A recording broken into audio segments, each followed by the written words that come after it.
Jackson, welcome to LSAT Unplugged. Hey, thank you, Steve. I'm glad to be here. Thanks so much for joining me. So I understand that you do bar exam prep, you have a bar exam podcast, and my audience of pre-law students, a lot of them are asking me already about bar exam prep, and I don't do that, but that's your specialty. So I'm hoping you can share some insights with our audience today. That's great. I'm always excited, particularly when people are starting to think about the bar exam early on. And it's not too early to think about bar exam, even when you're studying for the LSAT, because the process happens so rapidly, as you remember from your law school experience. That very first hour practically on the law school campus, they're talking to you about the bar exam, right? Well, it's kind of funny, Jackson. I know that we haven't talked about my background too much yet, but I actually didn't go to law school. So you just took the LSAT. I just took the LSAT and got sidetracked with it. So whenever folks ask me about law school prep and bar exam, I say, I don't know the answer, but I want to find you someone who does. And that's why I came to you. Well, let me just tell your audience then that what's going to happen is, you remember that day you went to undergrad in the first week of undergrad and they offered you free pizzas and t-shirts if you buy a credit card, sign up for a credit card?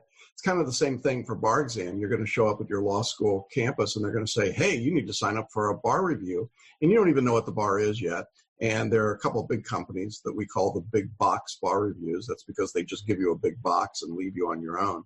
But they're really good marketers and they drop a lot of information and they make you think that you got to sign up for a bar review in the first week that you're in law school. And that's not true. You don't need to do that. And you definitely don't want to do that without doing some comparison shopping and looking around to see what the options are.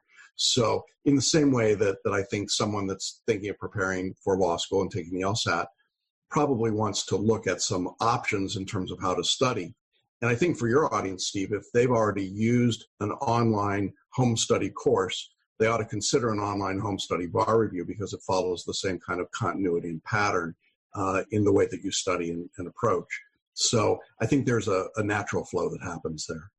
That makes a lot of sense. Yeah, I find that online and self-study is becoming more common than ever before due to the convenience, go at your own pace, wherever you are in the world. So I know that part of what you offer in terms of bar exam prep is a podcast. Can you share a bit more about your podcast and what you do with it? Sure. We have a weekly podcast. It's called The Extra Mile for Bar Exam Takers. You can find it on Apple iTunes or Spotify or iHeartRadio. And each week we try to talk a little bit about what's going on in the bar review world, results that are coming out or new trends or new techniques. I talk about study skills and strategies. But really my favorite part, honestly, is that I get to interview past successful students after they found out they passed the bar. If you're familiar at all with Dave Ramsey, the financial guru, he has people come on his show and yell, I'm debt-free. It's kind of the same thing for us. You know, we have people that yell, I've got my life back, because, you know, you're putting your life on hold to go through law school and then to take the bar exam. It's a long process. From the time someone contacts you about LSAT prep until the bar exam, it could be 4 or 5 years from start to finish or more. And so it's a big chunk of your life. And so what we try to do in our podcast is help people walk through that season of their life so that they know that they're not alone, they're not isolated, and they're not crazy, which is one of the ways that I think a lot of people feel when they're like, oh my God, does anybody else in the world know what I'm going through? So we try to give them a sense that they're not alone. That's awesome. Yeah, having a community is so important. I find when I speak with students, they often feel like they're alone and isolated and no one in their everyday real world experience is going through that study process. But having that feeling of a shared community, whether especially through the internet, of course, is I think enormously valuable. But I want to zoom out a little bit just to share with folks, what is the bar exam? What is it testing? What do people need to know about it overall? Will law school prepare them properly, or will it kind of be something else altogether? Yeah, that's a great question, Steve. The quick answer is law school is not teaching you anything about the bar exam, no matter what they tell you. They're two entirely different worlds, just like what you learn for the LSAT is not what you learn in law school, right? They're different worlds. They're different skill sets being tested. The bar exam is testing your ability to use the law in a variety of different subjects, anywhere from about 14 up to 20, 25 different subjects, some of which are state-specific, some of which are what we call general or multi-state.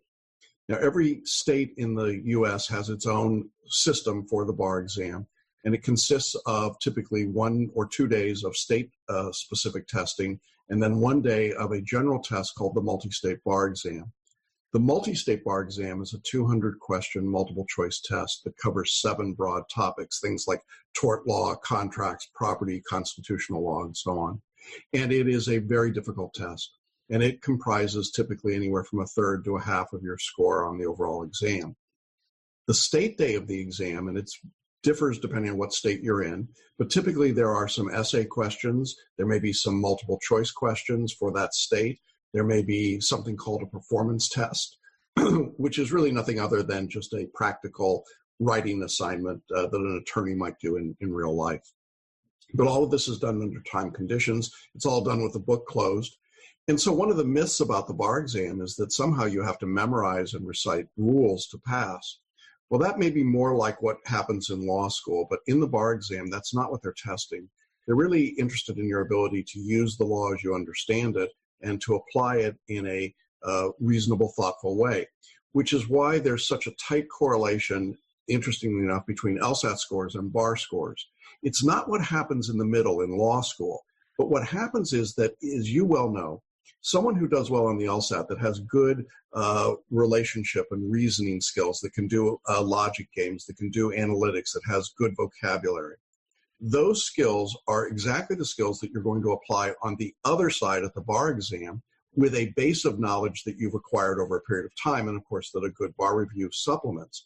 But the truth is, we could give you all the rules. You could be, Dustin Hoffman as the Rain Man, right? And have all the rules, but have no common sense, no ability to use them, and you would fail the bar exam. And this is one of the great surprises to people, is that, you're not being tested on the law in the LSAT, at least the way I remember it. Right? Am I still right about that? Correct, yes. Okay, all right, I just want to make sure. It's been a long time. But then you go to law school, you learn the law, you come out of law school, and you think, well, what they're going to test me on is the law. No, we're really going back almost to testing you the way the LSAT tests you. We want to see if you can take a fact pattern, a problem, break it down and see where the arguments are, and then see how to use the law as you know it to support your position, and then reason like a lawyer. Think like a lawyer is what we talk about. But thinking like a lawyer is what the LSAT's designed to measure, isn't it? I mean, among other things. And so if you're not good at logic and reasoning and analogies, you're going to have a hard time on the bar exam. These are comparable skills in my view. That is so funny to hear, because I kind of thought that the LSAT it's correlated with bar exam passage rates, but it's also correlated quite well with first-year law school grades, and I believe that's why the American Bar Association considers it a valid and reliable test. But what I'm hearing from you is that there's kind of a gap where what you do in law school is a bit different than what you do on the LSAT. And so it's kind of like you have this 3-year gap where you're not kind of refining those skills necessarily. So it may require some freshening up on them.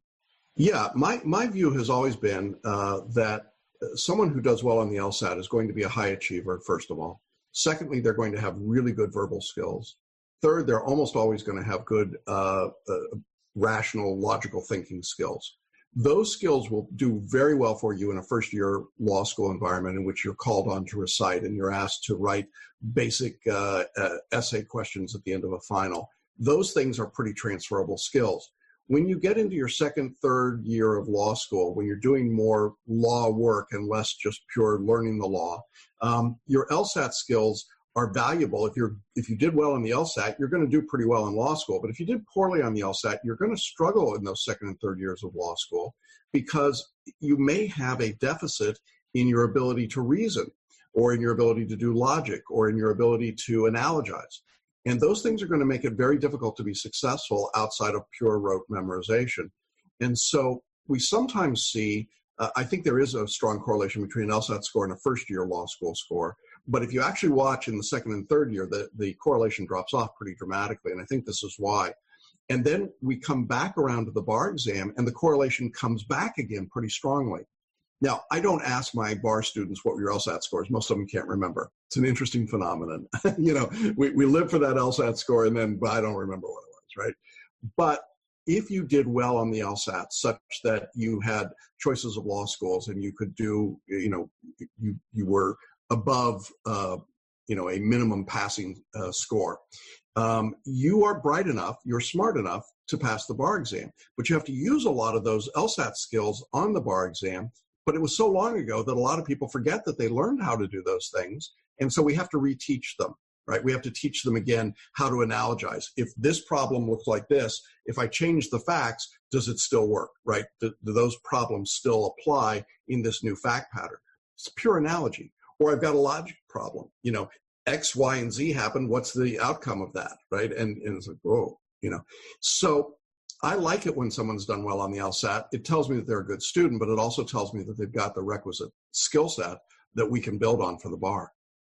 That is really interesting because, yeah, of course, principle and application, dealing with fact patterns on the LSAT, and then, of course, extracting the principle perhaps. So it goes in both directions. So it sounds like the bar exam is kind of like the LSAT once again, but maybe even possibly harder. I think the LSAT might be. Well, I think it is harder. I think it is harder. The substantive part, right? I mean, I can be very, very smart about a lot of things, but not know anything about the law.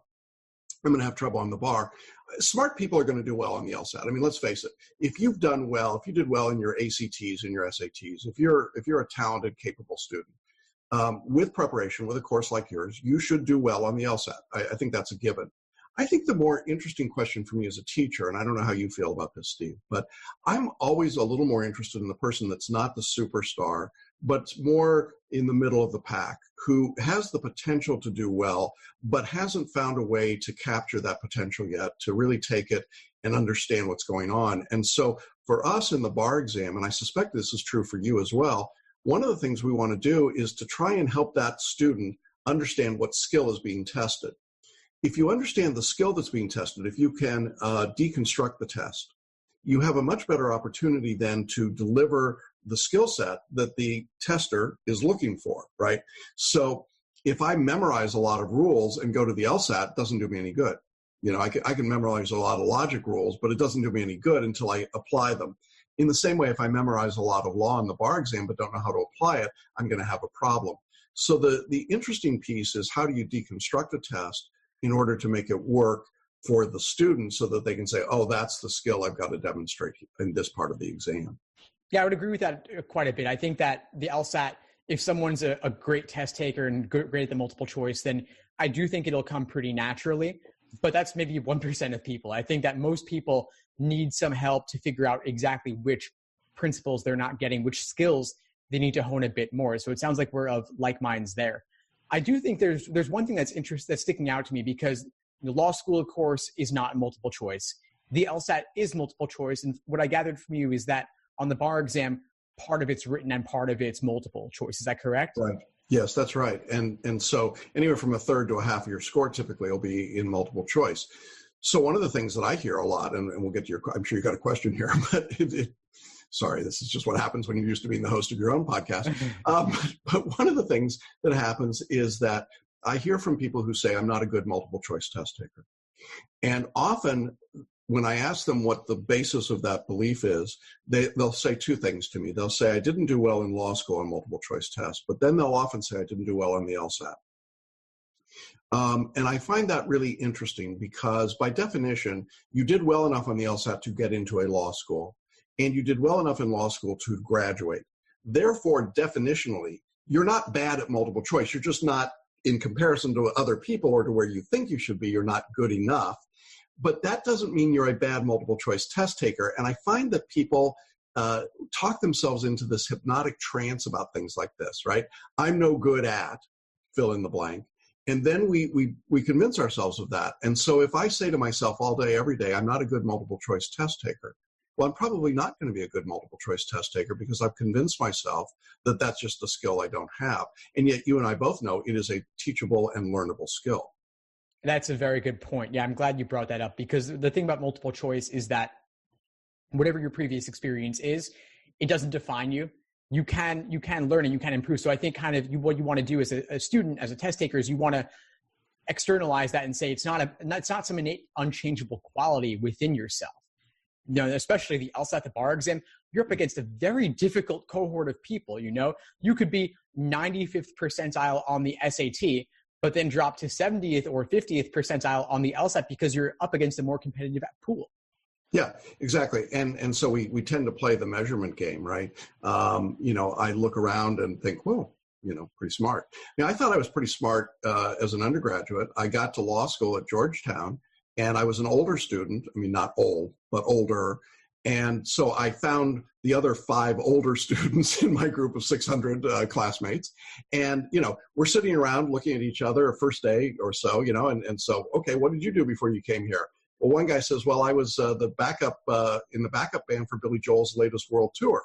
Wow. And the next person says, well, I was Ted Kennedy's chief of staff for medical issues in the Senate. Okay. Third person says I was the heir to the Utz potato chip fortune, right? And then they looked at me and I said, well, I was an Amway distributor. I mean, it's, there's a point at which you kind of go, whoa, these people are smart, right? And it can be intimidating.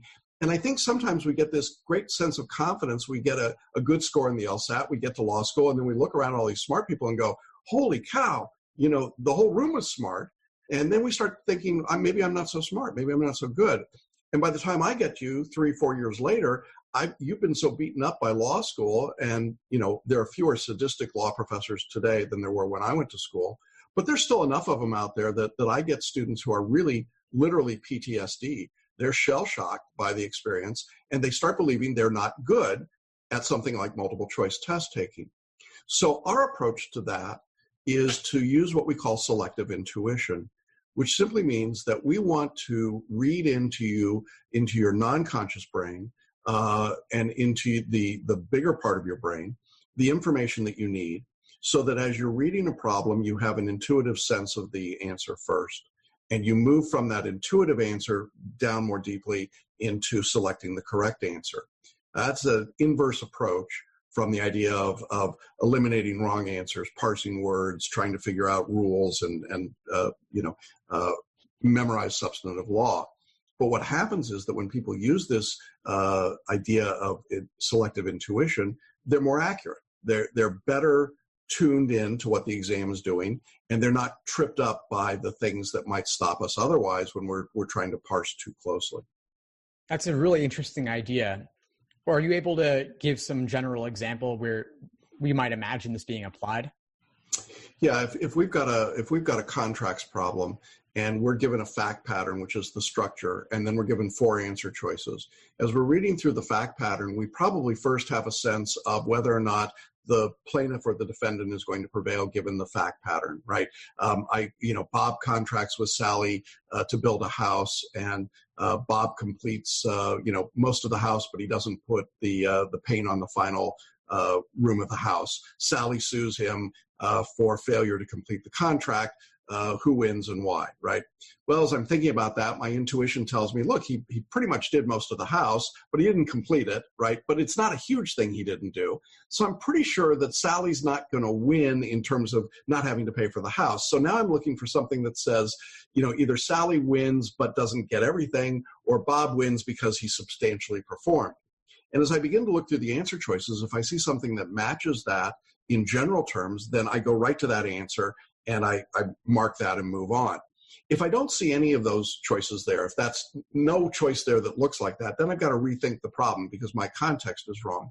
But most of the time what we discover is that fact patterns repeat themselves just like they do in the LSAT. There are patterns in the questions. There are things that as you begin to look at them, at least the way I remember the LSAT, I could say, oh, that's a certain kind of logic game. I've done those before. I know the general pattern and approach to take to that, and it gives me a roadmap to work through the problem. So all we're trying to do is to help people spot the patterns and then selectively intuit what the answer is without sitting there and struggling through and parsing. If I started to say, for example, well, maybe it was the wall of the kitchen, would that be more important than the wall of the third bedroom, right? I mean, you can make yourself nuts. Or maybe it was the wall of the garage, but that wasn't in the fact pattern. So people tend to overthink. And it's been our experience on the bar that when you overthink, you usually miss the question. I love it. We've actually done some interesting studies. We have lots of data points. I've been teaching the bar for 30 years now. And one of the things we discovered, and I'd be curious what your experience may have been, we assumed that the longer someone took on a question, the more probability of a correct answer. That is, the more I study it, the better I'm going to be. When we actually put it on, we used an online system that kept a timer from the time someone opened up the question until they answered it, and then told us if they got it right or wrong. Now, typically, you might expect in a bar exam question, it's 100 questions in 3 hours, so you can do the math. It's a little more than a minute and a half, I think, probably 2 minutes on average, right, to get through the questions. You would think that, again, the longer someone thinks about the problem, the higher the percentage correct. That's not what happened. If you mark it immediately, not correct at all, but the sweet spot was about 70 to 90 seconds after someone started reading the problem. In other words, if they marked their answer in 70 to 90 seconds, they had a much higher probability of being correct. After 90 seconds, it's like dropping off a cliff. If we get to 100 or 105 or 110 seconds, there's virtually no chance of getting the correct answer. So the longer you spend on a question, the worse you're going to do on it. Now, that kind of blows up our normal thought process about how somebody studies. I mean, shouldn't I struggle with a question and think about it and work hard on it? You know, do I get a degree of difficulty points like in diving or gymnastics? And the answer in the bar is no, you don't. And so we want people to move through the questions rapidly, because if you can answer in that 70 to 90 second sweet spot, we know that's the best probability for success. So it's an interesting, and again, I don't know if that applies in the LSAT or not, but it's an interesting piece that we've discovered over the years.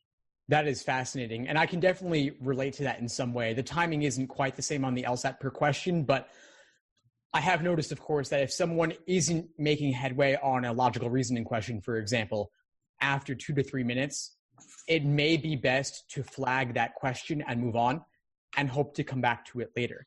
And the benefit there is that you break out of your previous tunnel vision with some distance and some time, giving it a second look. You can come to see it a different way. But people get stuck in this kind of quicksand, and the clock is ticking. Like the bar exam, the LSAT is strictly timed, 35-minute sections.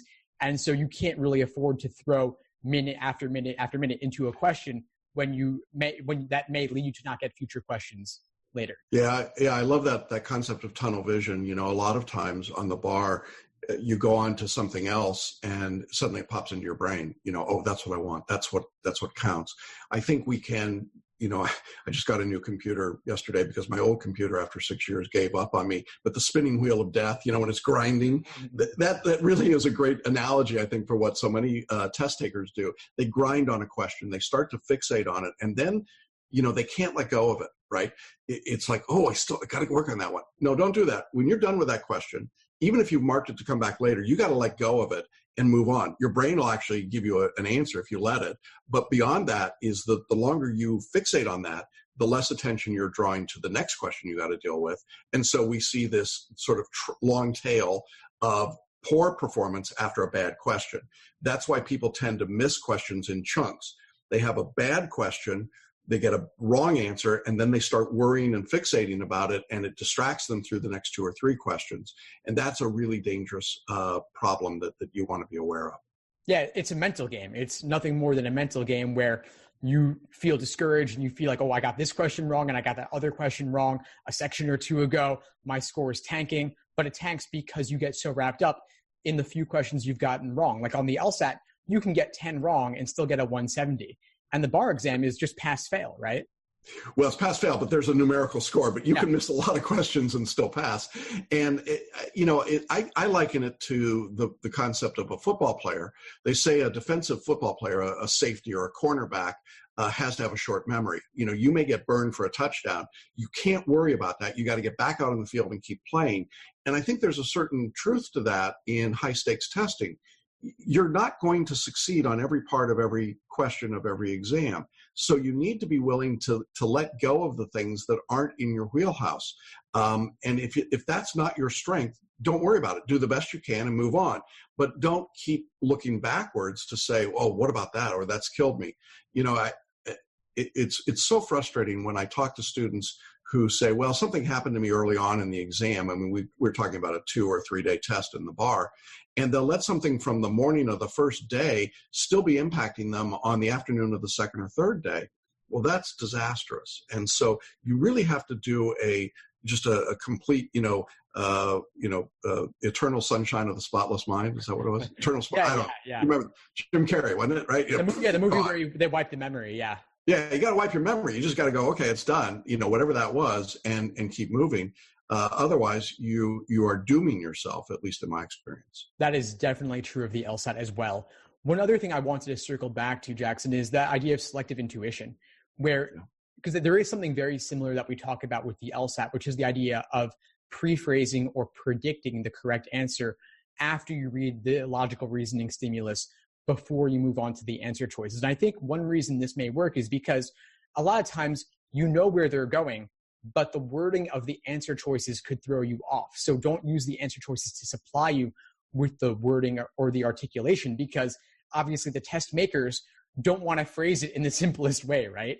Yeah, exactly. But it's a great skill, that pre-phrasing or intuition, because it narrows your focus down. It lets you move faster. If I know out of 4 choices that I've got 2 choices of a plaintiff winning and 2 choices of a defendant winning, in my example, well, if I think the defendant's going to win, those are the 2 choices I want to look at and figure out which one of those is best. I don't need to worry about the 2 where the plaintiff wins, because even if it's been phrased in weird ways, it's not the right outcome. And so it's very nice to be able to do that process. And it comes, and I know this, at least thinking back to my own days studying for the LSAT, it came through practice. I mean, just working questions until I saw the patterns of the question and could anticipate where the answers were going before I saw them. The more I could anticipate them, the better I was going to do. And I think the same is true on the bar. If you're doing enough practice questions and anticipating and then reviewing your answer choices when you're done, that's a terrific way to learn. Now, it's not exclusive. I mean, we do lectures and we do outlines and we do all sorts of, other things to help. But I think that ultimately that 3-legged stool of a lecture, an outline, and question practice is what makes a difference for people. Yeah, that makes a lot of sense. Now, we talked about how law school is a bit different from LSAT prep and bar exam prep. We have this 3+ year gap that we talked about.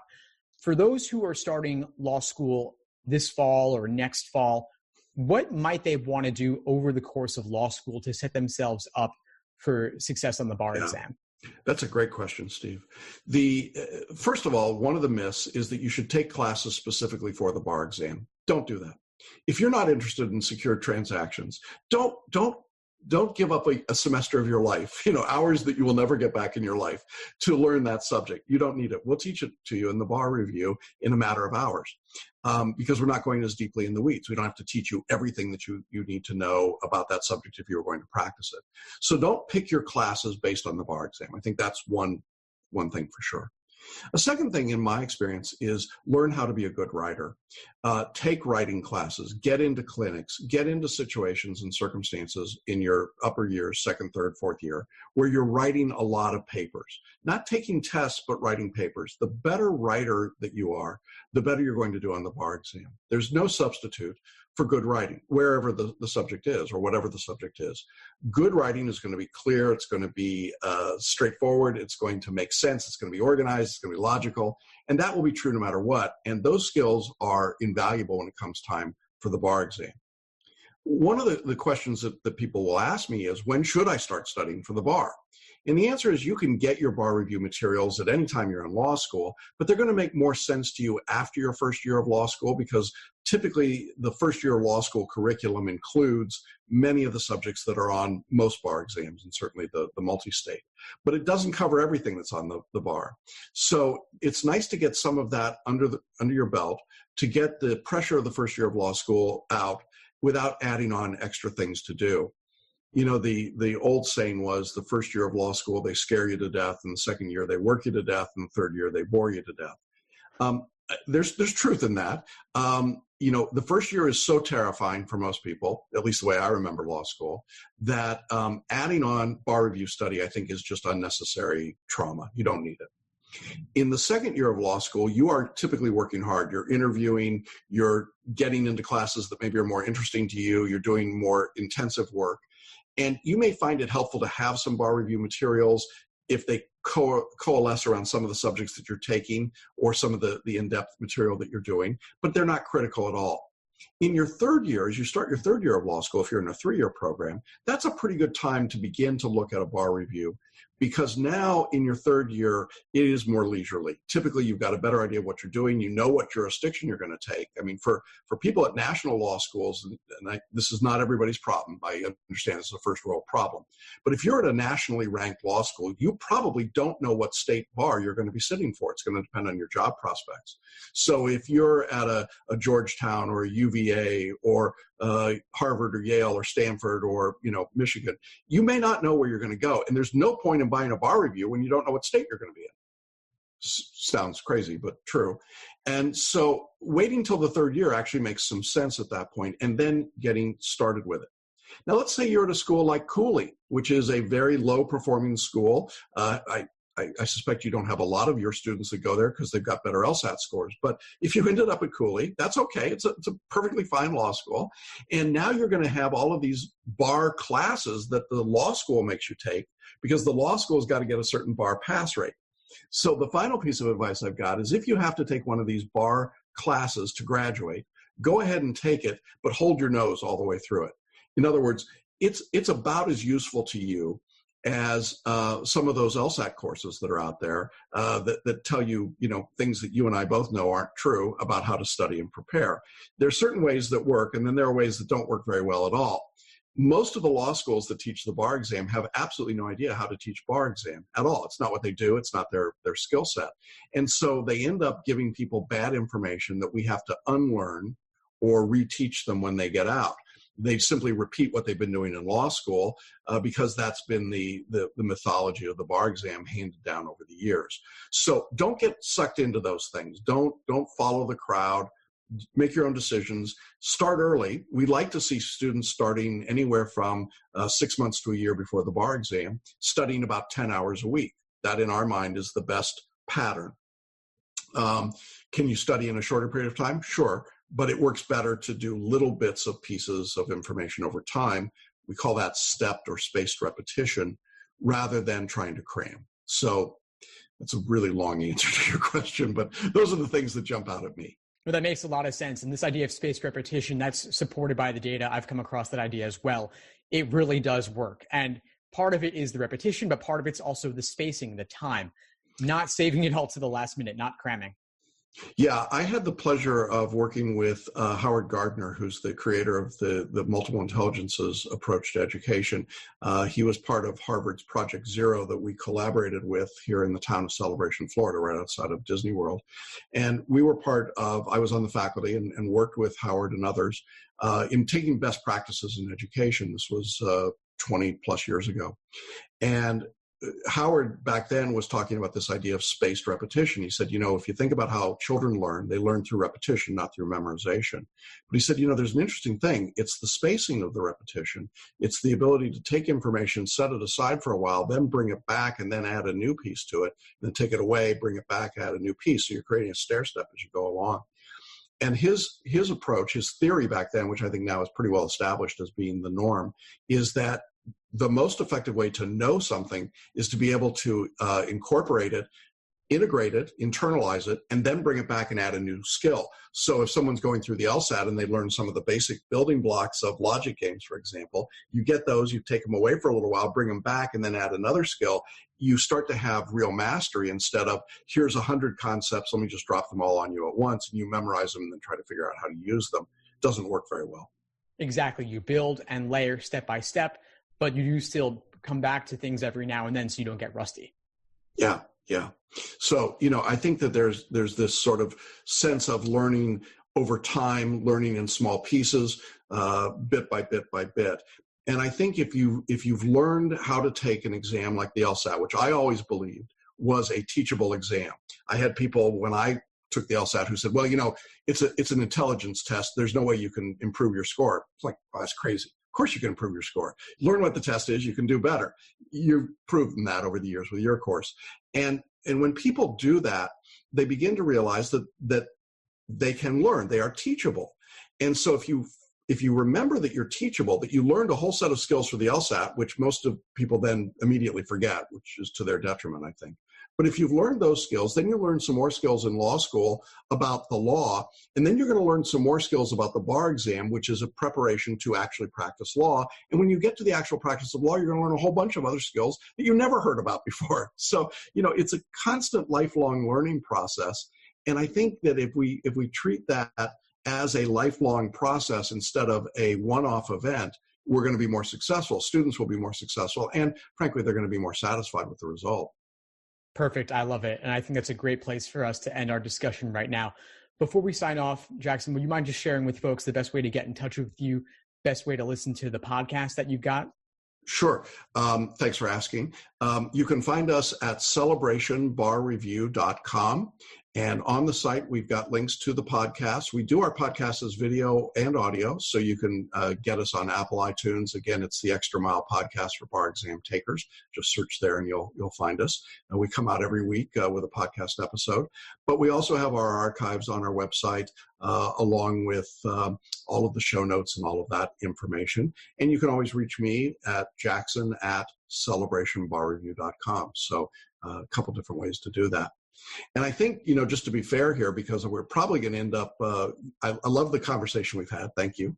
I think I'm just going to steal this conversation and put it on my podcast. So let me flip the tables here, Steve, and ask you a little bit, ask you to describe your course just a bit and how people could find out about your LSAT course, because I know we've got some people listening to our podcast who are probably saying, I'm just thinking about the law and where do I get started with all this?